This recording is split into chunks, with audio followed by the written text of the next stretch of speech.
राधे राधे मेरे प्यारे भाइयों बहनों माताओं व बंधुओं, संस्कार की बातें चैनल में आपका स्वागत है। बंधुओं, आज मैं आपको सुनाने जा रही हूँ पद्म पुराण की कथा। बंधुओं, पद्म पुराण की कथा को ज्येष्ठ मास में सुनना बहुत ही शुभ फलदायी होता है। बंधुओं, जो मनुष्य भी ज्येष्ठ मास में पद्म पुराण की इस कथा को सुनते हैं, भगवान विष्णु की उन पर विशेष कृपा हो जाती है। बंधुओं, पूर्ण विश्वास, सच्ची निष्ठा के साथ एकाग्रचित होकर पद्म पुराण की कथा को सुने। बंधुओं, यदि आपने हमारे YouTube चैनल को अब तक सब्सक्राइब नहीं किया तो जरूर करें और बेल आइकन दबाना ना भूलें, ताकि आपको हमारी आने वाली सभी वीडियोस की जानकारी सबसे पहले हो सके। श्री भगवान कहते हैं, ब्राह्मण रूपवान, गुणवान, कुलीन, तरुण, समृद्धिशाली और धन धान्य से संपन्न वर्ग को कन्यादान करने का जो फल होता है उसे श्रवण करो। जो मनुष्य आभूषणों से युक्त कन्या का दान करता है, उसके द्वारा पर्वत, वन, काननों सहित संपूर्ण पृथ्वी का दान हो जाता है। जो पिता कन्या का शुल्क लेकर खाता है वह नरक में पड़ता है। जो मूर्ख अपनी पुत्री को बेच देता है उसका कभी नरक से उद्धार नहीं होता। जो लोभवश अयोग्य पुरुष को कन्यादान देता है वह रोरव नरक में पड़कर अंत में चंडाल होता है। इसी से विद्वान पुरुष दामाद से शुल्क लेने का कभी विचार भी मन में नहीं लाते।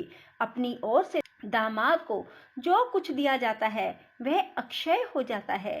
पृथ्वी, गो, सोना, धन धान्य और वस्त्र आदि जो कुछ दामाद को दहेज के रूप में दिया जाता है वह अक्षय फल का देने वाला होता है। जैसे कटी हुई डोर घड़े के साथ स्वयं भी कुएं में डूब जाती है, उसी प्रकार यदि दाता संकल्प किए हुए दान को भूल जाता है और दान लेने वाला पुरुष फिर उसे याद दिलाकर मांगता नहीं तो वे दोनों नरक में पड़ते हैं। सात्विक पुरुष को उचित है कि वह जमाता को दहेज में देने के लिए निश्चित की हुई सभी वस्तुएं अवश्य दे डाले। ना देने पर पहले तो वह नरक में पड़ता है, फिर प्रतिग्रह लेने वाले के दास के रूप में जन्म ग्रहण करता है। जो बहुत खाता हो, अधिक दूर रहता हो, अत्यधिक धनवान हो, जिसमें अधिक दुष्टता हो, जिसका कुल उत्तम ना हो, जो मूर्ख हो, इन 6 मनुष्यों को कन्या नहीं देनी चाहिए। इसी प्रकार अति वृद्ध, अत्यंत दीन, रोगी, अति निकट रहने वाले, अत्यंत क्रोधी, असंतुष्ट, इन 6 व्यक्तियों को भी कन्यादान नहीं करना चाहिए। इन्हें कन्या देकर मनुष्य नरक में पड़ता है। धन के लोभ से या सम्मान मिलने की आशा से जो कन्या देता या एक कन्या दिखाकर दूसरी का विवाह कर देता है वह भी नरकगामी होता है। जो प्रतिदिन इस परम उत्तम पुण्य में उपाख्यान का श्रवण करता है उसके जन्म जन्म के पाप नष्ट हो जाते हैं। ब्राह्मण ने कहा, प्रभु, यदि मुझ पर आपकी कृपा हो तो अब तुलाधार के चरित्र और अनुपम प्रभाव का पूरा पूरा वर्णन कीजिए। श्री भगवान बोले, जो सत्य का पालन करते हुए लोभ और दोष बुद्धि का त्याग करके प्रतिदिन कुछ दान करता है उसके द्वारा मानो नित्य प्रति उत्तम दक्षिणा से युक्त 100 यज्ञों का अनुष्ठान होता रहता है। सत्य से सूर्य का उदय होता है, सत्य से ही वायु चलती है, सत्य के ही प्रभाव से समुद्र अपनी मर्यादा का उल्लंघन नहीं करता और भगवान कच्छप इस पृथ्वी को अपनी पीठ पर धारण किए रहते हैं। सत्य से ही तीनों लोक और समस्त पर्वत टिके हैं। जो सत्य से भ्रष्ट हो जाता है उस प्राणी को निश्चय ही नरक में निवास करना पड़ता है। जो सत्यवाणी और सत्य कार्य में सदा संलग्न रहता है वह इसी शरीर से भगवान के धाम में जाकर भगवत स्वरूप हो जाता है। सत्य से ही समस्त ऋषि मुनि मुझे प्राप्त होकर शाश्वत गति में स्थित हुए हैं। सत्य से ही राजा युधिष्ठिर सशरीर स्वर्ग में चले गए। उन्होंने समस्त शत्रुओं को जीतकर धर्म के अनुसार लोक का पालन किया, अत्यंत दुर्लभ एवं विशुद्ध राजस्व यज्ञ का अनुष्ठान किया। वे प्रतिदिन 84,000 ब्राह्मणों को भोजन कराते और उनकी इच्छा के अनुसार पर्याप्त धन दान करते थे। जब यह जान लेते कि इनमें से प्रत्येक ब्राह्मण की दरिद्रता दूर हो चुकी है, तभी उस ब्राह्मण समुदाय को विदा करते थे। यह सब उनके सत्य का ही प्रभाव था। राजा हरिश्चंद्र सत्य का आश्रय लेने से ही वाहन परिवार अपने विशुद्ध शरीर के साथ सत्यलोक में प्रतिष्ठित है। इसके सिवा और भी बहुत से राजा, सिद्ध, महर्षि, ज्ञानी, यज्ञकर्ता हो चुके हैं, जो कभी सत्य से विचलित नहीं हुए।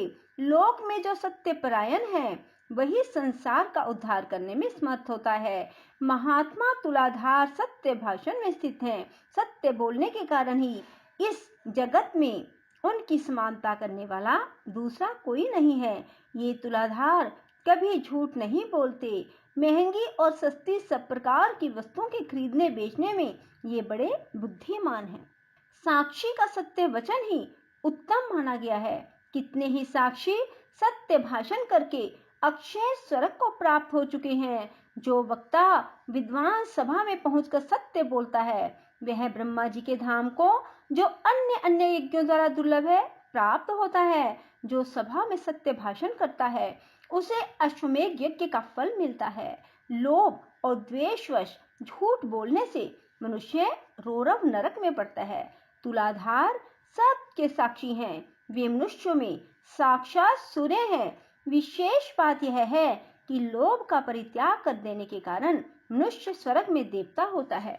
एक महान भाग्यशाली शूद्र था, जो कभी लोभ में नहीं पड़ता था। वह साग खाकर, बाजार से अन्न के दाने चुनकर, खेतों से धान की बालें बीनकर बड़े दुख से जीवन निर्वाह करता था। उसके पास 2 फटे पुराने वस्त्र थे। वह अपने हाथों से ही सदा पात्र का काम लेता था। उसे कभी किसी वस्तु का लाभ नहीं हुआ, तथापि वह पराया धन नहीं लेता था। एक दिन मैं उसकी परीक्षा करने के लिए 2 नवीन वस्त्र लेकर गया और नदी के तीर पर एक कोने में उन्हें आदर पूर्वक रखकर अन्यत्र जा खड़ा हुआ। शूद्र ने उन दोनों वस्त्रों को देखकर मन में लोभ नहीं किया और वह समझकर कि ये किसी और के पड़े होंगे, चुपचाप घर चला गया। तब यह सोचकर कि बहुत थोड़ा लाभ होने के कारण ही उसने इन वस्त्रों को नहीं लिया होगा, मैंने गूलर के फल में सोने का टुकड़ा डालकर उसे वहां रख दिया। मगध प्रदेश, नदी का तट, कोने का निर्जन स्थान, ऐसी जगह पहुंचकर उसने उस अद्भुत फल को देखा। उस पर दृष्टि पड़ते ही वह बोल उठा, बस यह तो कोई कृत्रिम विधान दिखाई देता है। इस समय इस फल को ग्रहण कर लेने पर मेरी अलोभ वृत्ति नष्ट हो जाएगी। इस धन की वर्षा करने में बड़ा कष्ट होता है।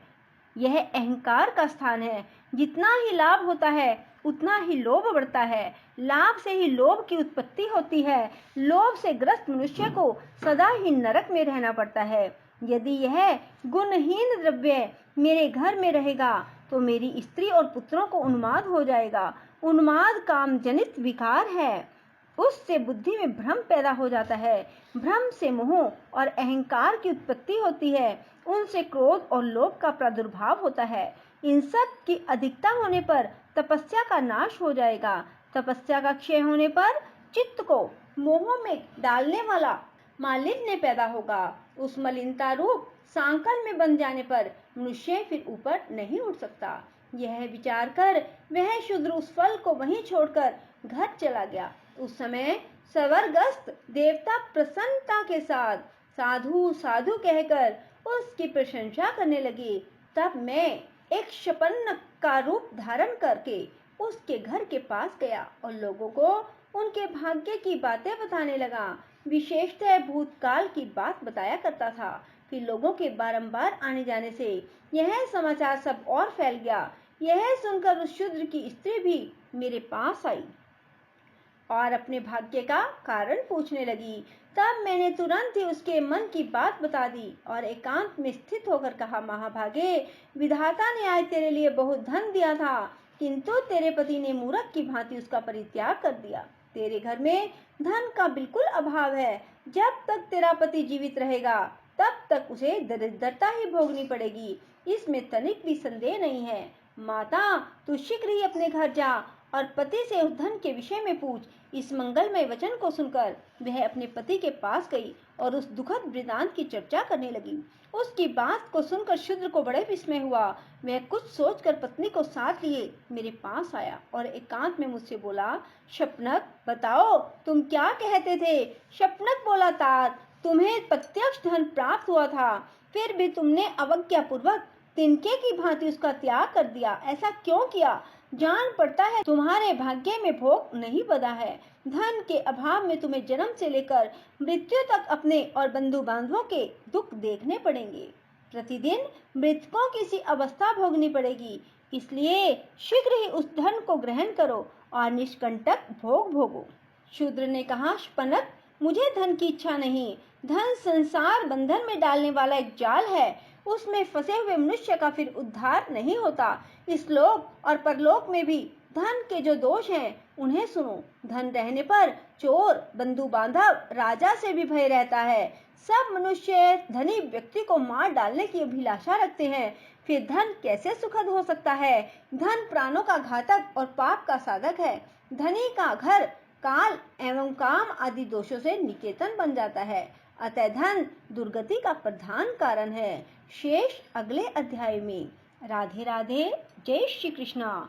बंधुओं, यदि आपको हमारी वीडियो पसंद आए तो इसे लाइक करें और शेयर भी जरूर करें। धन्यवाद।